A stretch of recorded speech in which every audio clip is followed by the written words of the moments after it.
Finally, after 4 long years, not only do you have to listen to my bullshit in person, but now you can hear Spotify and YouTube.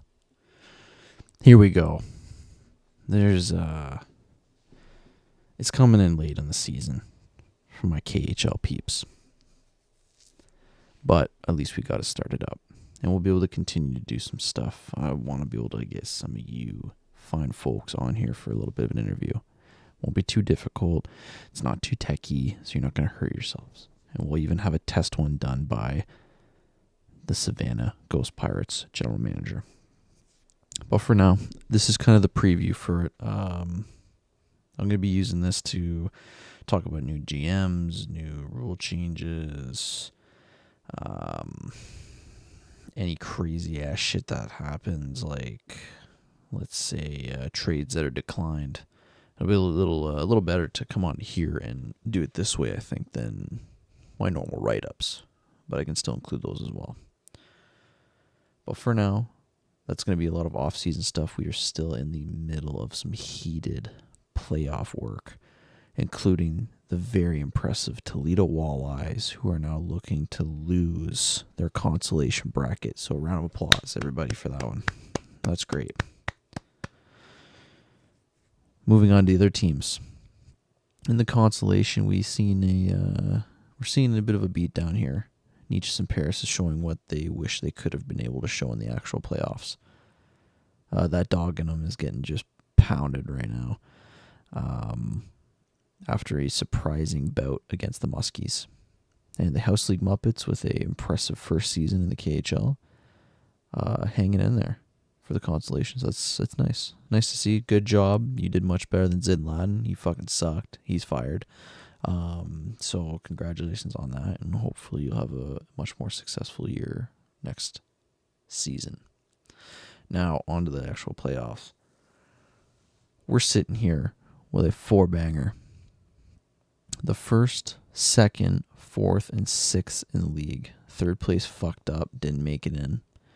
Fifth place is bad, they didn't make it in. So here we are with our top 4. We're going to start off with the New Hope Kings and the Lindsay Muskies. As I stated before on the Facebook channel, the Muskies are looking at their approaching. It's a tight matchup in the actual points, but they've got a little bit of a lead on the projection. We've got one more big night coming in tomorrow, but as of right now, as I was saying, projecting and looking at going into their second final in a row with a very heated offense led by none other than Philippe Forsberg.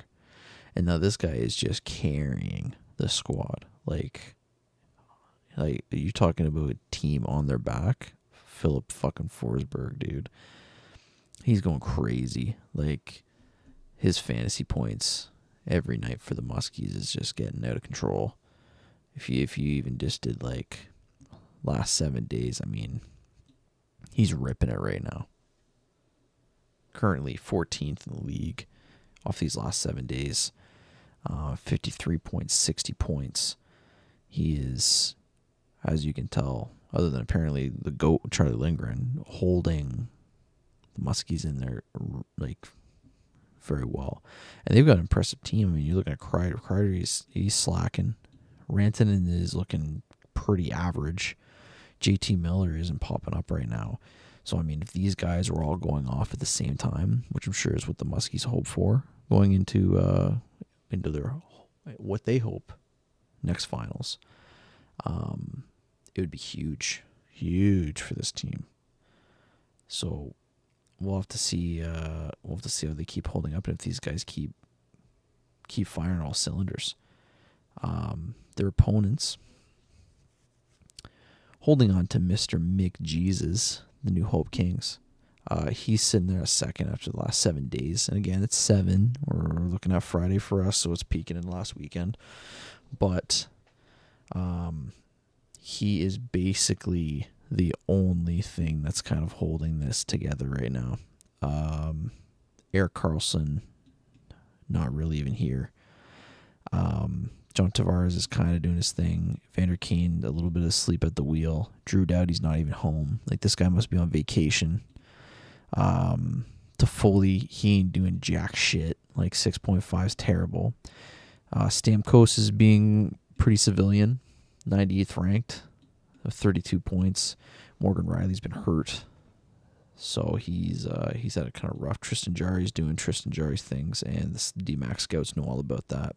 Freddie Anderson, though, I mean, look at that. What the fuck, eh? Like, he's kind of going off. Shutout?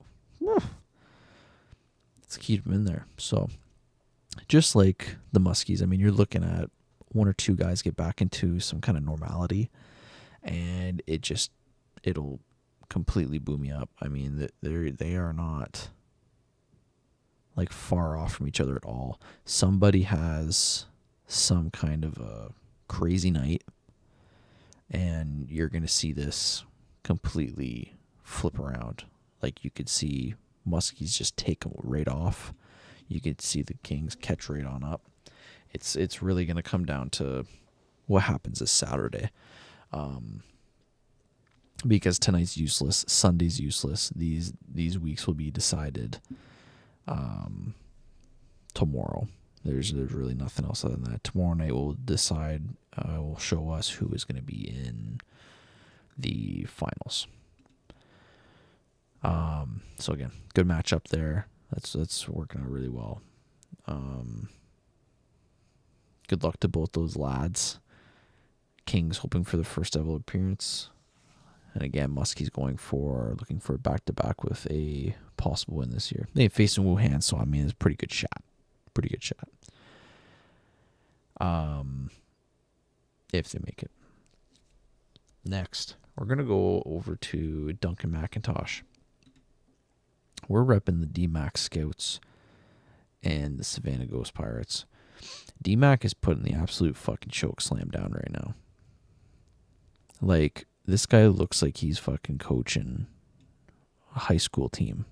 Like, these guys are going off right now. And they're kind of putting a bit of a slap on the Pirates. The projection, I mean, the original to live is almost identical, which isn't helping them out. The Scouts have gained a little bit on theirs, which, I mean, they didn't, by the look of it, need. I mean, 64 points up.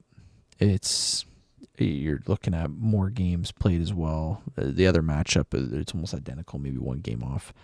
D-Mac was able to get some kind of advantage here. Maybe he paid somebody. I'm not too sure. Maybe he did some wheeling and dealing. But it's working out for him. And, I mean, he hasn't even had Dawson Mercer play yet. Like, it's a bit of a slap as well. Demko has been out. It's a bit of a roll on. On the other side of it here, you're looking at a guy, he's missing Gudis, he's missing Truba. Liljegren's out. Like, he's just getting beat down. The goalies are completely underperforming. Gibson's not playing. Kochetkov didn't do nothing. Hellebuck's been an absolute pain. And then on the other side, you got Logan Thompson's playing MVP, and Joey Dacord is, man, the guy's got a 12 save shutout. What kind of a hunk is that? So, doing really well. You might be wondering about this. This is something I could have pointed out. This is just your dropped. So, any kind of move made, if a player did put up any kind of points, it'll be shown here. So, you can see you get a good little chunk here from these lads, but nothing outrageous. Player base wise, nobody really on either team is looking crazy compared to the other two. It's a pretty average stuff here. I mean, we're even repping like 1.9s. We're repping minus 0.10s. It's, I mean, if we're looking at this right, it looks like Willie Karlsson's the best of the two at 32.5, and it's not, crazy. It's tough sledding here for the Savannah Ghost Pirates. Unless something, like, he's got to be looking for his boy, number 2 pick, to just go crazy. Jack, like he needs Jack, and he's sure to go off on Buffalo tonight to have some real hope. The only problem is, again, you got Mercer on the other side. He's got Paterka, he's got Darlene, so he's there. He's there for that matchup. But this one's looking mighty rough and very advantageous for DMAC scouts to get into their first ever finals. And I would like to echo it again that this will be the first final in the KHL in their 4-year history.